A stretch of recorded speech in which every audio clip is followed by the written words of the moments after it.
Okay, so it is Thursday, November 12th, and this is for Science of Cooking.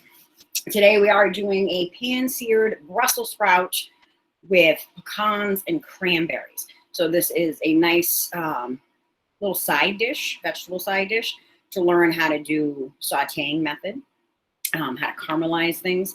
But it's also a good one for Thanksgiving for a side dish, right? So something that's quick, fast. It doesn't take up any oven space, right? Because if you've got a big giant turkey cooking, you don't have the space for things in the oven. This is something you can do on the stovetop really quickly and do a little prep ahead of time to have it set and ready to go. So this is what we're working with today, which is our Brussels sprouts. Okay. So some of you may have had them before. Some of you may not have. Okay. So with Brussels sprouts, they look like little cabbages. And that's in that same family, right? In the cabbage broccoli family. So if you like things like cabbage, broccoli, asparagus, and things, and have never tried Brussels sprouts, I highly recommend them because you're most likely to like that flavor. Some people kind of snub their noses at Brussels sprouts because there's that idea that they're not good. But if you add some nice flavors to them and things and sear them up nicely, they will be amazing. So what I'm going to do is show you how to prepare the Brussels sprouts first. We want to have them set and ready to go into the pan. So I've got here a cast iron skillet, right? This is about a 10-inch skillet, nice heavy duty, right? With cast iron, these heat up quickly. They hold the heat well. So we're trying to get that really nice, even browning color on the inside of these Brussels sprouts. A nice hot pan will help. You can use a nonstick skillet for this, but you can pick these up cheap, you know, at your regular retail stores for like 15 bucks. So maybe something you might want to put on the Christmas wish list this year. Right. Okay. So for the Brussels sprouts, I'm a little close here. So like I said, so they're like a little cabbage. What you're going to want to do is pull off any leaves that look like they may have some browning and drying and damage to them. Okay. I usually come into and trim off the ends of these just slightly. I still want them to hold together. So if you treat this like a little cabbage, right, there's a core in the center. Okay. So I'm going to come in and just slice these right in half. See the inside. Okay. Like I said, it looks just like a little baby cabbage. So I'm going to do that with all of them. I've got 1 pound of Brussels sprouts, right? If you don't have a scale at home, when you buy them at the grocery store, just weigh them there in the produce section, right? They have those little hanging scales. Sometimes they sell these already packaged and measured out, so you can do it that way as well. But what I'm doing is I want to split these open because I want them to cook evenly, but I also want that surface, that flat surface area, to get our browning and caramelization going. Okay, I'm going to be sauteing these with a little bit of olive oil today, some pecans, some dried sweetened cranberries for a little bit of flavor, and a little bit of lemon juice for some acidity. So when you're doing vegetables, vegetables do not have to be boring. You've got to give them a little bit of flavor. And the layering of flavor that we're doing here today is also going to look pretty when it's done, right? So it's going to be nice and colorful, the red and the green and brown. Like I said, so you're just trimming off that little dried end, split them right down the middle. Okay? Don't worry about the scrap pieces. So 1 pound will get you quite a bit of Brussels sprouts. Right? So this is a side dish that'll easily feed, 4 to 6 people. If you need more than that, if your family is a little larger for Thanksgiving this year, you can just double this up. Do the recipe twice. I wouldn't try to crowd the pan too much though, because you're going to see, like I said, we want these flat inside parts to be in contact with the pan. So if we have too many in there, they are not going to get any browning to them. Okay. Nice little pile of Brussels sprouts happening here. So this is a good, lots of vitamins. Right, this one's really dry on the outside, so I'm just going to peel some of this off. There we go. Now, stovetop recipes, like I said, because You know, when you're doing something quick for dinner, you know, on a weeknight, you want something that's fast, you know, 5-10 minutes. This is a great little veggie dish. It's a good way to get those extra veggies. And you can change out the flavors that you put with these too, the Brussels sprouts. You could do things like caramelized onions, balsamic vinegar is another great flavor that pairs well with the Brussels sprouts.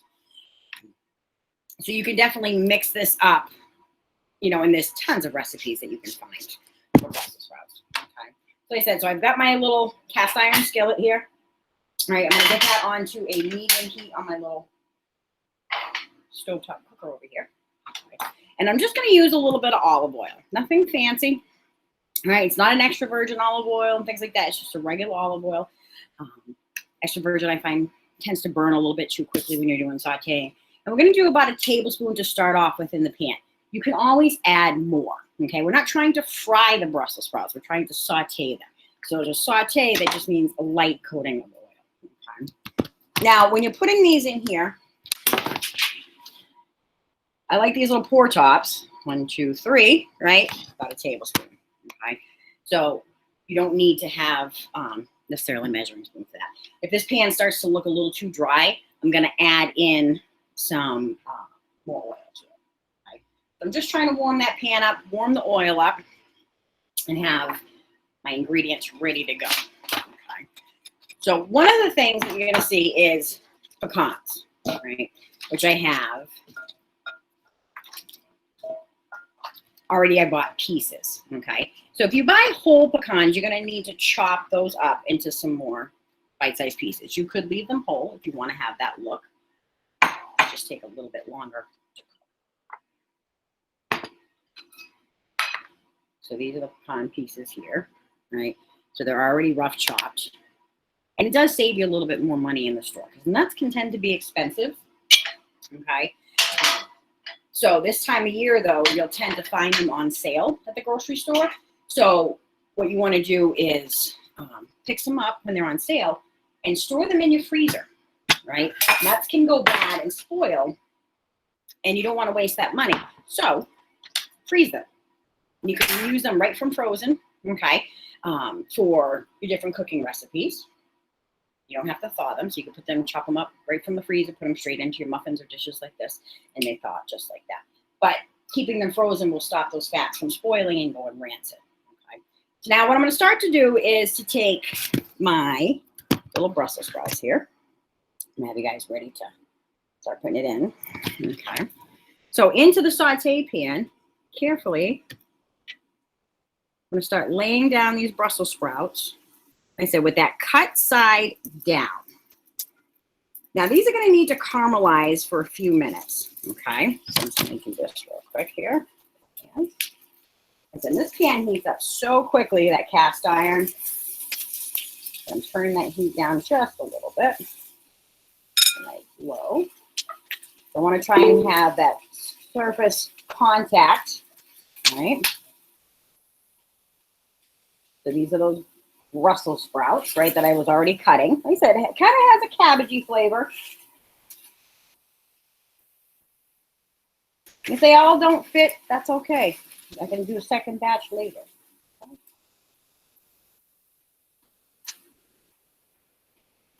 They're super quick to make. If you have a bigger pan, bigger cast iron, or bigger skillet, you can fit more in there, right? But I don't want to overcrowd them because I won't be able to get that surface area, right? So there are your Brussels sprouts, right? Sauteing. And then the key is with sauteing and trying to caramelize things is to allow it to sit, right? Try to stay away from that tendency to want to flip everything over and start shaking the pan and doing the fancy chef thing, right? They need to sit and caramelize, right? So I'm just letting them stay. I will take a peek at them from time to time, lift them up and put them down. But I don't want to turn them over or toss them just yet because I want to get that nice golden brown color in there. Now, if at any time it looks like this pan's getting too dry, I'm just going to take my bottle of olive oil and just drizzle a little bit more in there, okay? But for right now, it looks good. Doesn't need much. Cast iron pans are great because they're what they call seasoned, right? If you maintain them properly, lightly washing them, drying them out really well, and oiling the pans, they'll stay non-stick. So adjust the heat on that. The other part of this, besides the pecans, is going to be some sweetened, dried cranberries. Okay, this is going to give us just that little hint of sweetness to this. We're going to have some salt and pepper in here as well, right? We've got the nuts to have the nutty flavor and the crunchiness to go with this. And then the lemon is going to give us that little nice fresh burst of acidity after. So I want to have a third of a cup of my cranberries ready to go. So I'm going to put this over here to the side. I'm going to need half a cup of the chopped pecans. Okay. Fill that up. All right. We'll check that issue in attendance after. Right. So half a cup of the pecans. So I'm getting some heat going on these. Like I said, it takes them a little while to start getting some color. They're going to kind of steam themselves out, right? Cabbages, if you've ever cooked with cabbage, has a lot of water and moisture. So we need to start cooking those out, right, as we go. I am going to hit this after too with a little bit of salt and a little fresh cracked black pepper, okay? You can use it from the can if that's what you have. So we want to have our stuff sitting here and ready to go. So I've got my pecans and my dried cranberries. We want to have some fresh lemon juice. You can use bottled if that's all you have. That's fine. But I find that fresh is always just a little bit better. And these have been sitting out at room temperature, right? Lemons do not need to go in the refrigerator. Keep them out at room temperature. They'll be better for juicing, okay? What you want to do is to roll your lemon before you cut it, right? So I'm just going to come in, and I'm pressing down pretty good on this, right? There is another trick that you can put them in the microwave for a few seconds, like 15 seconds to soften up. But you just want to kind of feel that that lemon's a little bit squishy now, right? A really good roll. Okay, you don't need anything fancy. You just need a knife, right? I've got a little glass bowl here to put the lemon juice into. Okay, and I only need the juice of half of a lemon, about that. Okay. You want to watch out for any seeds and discard those. I can start to smell that they're getting a little caramelized, which I'll show you in just a second. And you just want to squeeze. Right? Use those muscles. Try to catch all that juice. Now you could use those fancy lemon reamers and things like that, but this will help build up your hand strength. Found a little seed. All right, so if you get a little seed that sneaks its way in, just grab a spoon. Right, and make sure you get rid of that. You don't want that in your final dish. Don't want anybody chipping at you. Okay. And I'm going to show you what these are starting to look like. I can get some smell off of them, a little bit of nuttiness to it.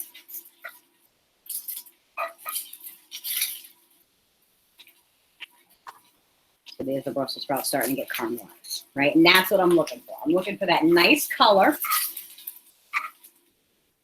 Just a little hint of color on each one, if possible. And that's what sauteing is about, right? It's coming in and starting to get that flavor, right? And that's going to only improve the flavor of these Brussels sprouts. Right? So at this point, now that I've got some color on the bottom, I see that the pan's getting a little dry. I'm just going to do a little drizzle more of oil. Just watch out for any splattering, okay? And now I'm going to start adding in some of my other ingredients. And I can start to toss these as well, okay? So at this point, I can now come in and toss them. You can start to see that really pretty color. That's why you want to let them rest first. So it takes about 3 to 5 minutes to do that. At this point, we're going to come in with our pecans and then also with the dried cranberries. I'm going to turn the heat down on this to low. And we're just going to let those get nice and toasted and nutty. So nuts will give off natural oils as they cook. So we're just trying to lightly toast the nuts, warm up the cranberries, make them a little softer and pliable, right? Because they are sweet and sugary and sticky. We want to do that. And then I'm going to add in just a little bit of kosher salt, a good pinch, right? It's not an exact thing. It's a good pinch of salt, and a couple of shakes of fresh ground black pepper. If you like pepper, a little bit more. Like I said, you can make these. This is going to be on the sweeter, nuttier side. You could easily make this dish with a little bit of spice to them too, right? So whatever flavors you would put with something with cabbage as well. So if you wanted to add in a little bit of cayenne pepper, a little bit of hot sauce, if your family tends to like things a little bit on the spicier side. Okay. So that's pretty much it for the dish, except for our lemon juice. So I'm going to shut the heat off on the pan. All right. And I'm going to pour in some of that lemon juice because you're going to hear a little bit of a sizzle here. I'm not using the whole bit because I still had some Brussels sprouts that didn't fit in the pan. I said I'll have to do a second batch.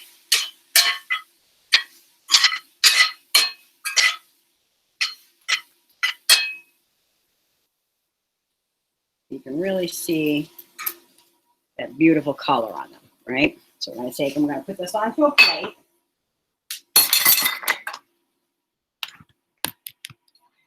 All right.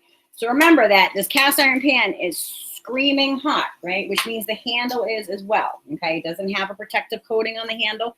So you need to have something like a pot holder or a towel handy so that way you can work with the pan. You may also want to have a spoon handy. Right here. Okay. Or just some chocolates. You're going to be touching the pan. Okay. This is going to be our seared Brussels sprouts. I want to try and have it so that some of those are up so they can see that nice seared part. Some of them can be down. Right? It's all presentation. And that's a big key with the holidays, right? So when you're doing things, when you're having family over, you pull out the nice plates and platters, right? You want to have something that looks pretty, right? So, sprouts in, and I'm just going to grab my spoon here to get that last little bit of the nuts and cranberries out of the pan. Because that's also our garnish.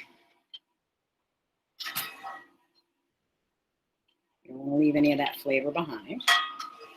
What you can do is you can also squeeze on just a little bit more lemon juice just before you serve it. Right? Give it a nice little freshness. Okay. There's our Brussels sprouts. All right. So that is the pan-seared Brussels sprouts. So you can see that it was really fast, very quick. The biggest thing is getting that caramelized color on your sprouts will also help extract a lot of flavor out of there, right? And so with the nuts and the cranberries and everything with it, this is a great side dish for Thanksgiving. You know, it's a good weeknight vegetable, right? Because you've got your, you may want to cut back on the sweetness of the cranberries if you can't have a lot of sugar, but you can have, you know, the nuts and the sprouts and things, and that's really good for your diet, right? Great protein source, a lot of vitamins, vitamin A, C. Okay. So that is the pan-seared Brussels sprouts. The recipe is in your Google Classroom, but it'll also be attached on the YouTube link. So that's fast, simple, easy to do. If you have any questions, let me know. Stop recording so I can answer some questions that were in the chat.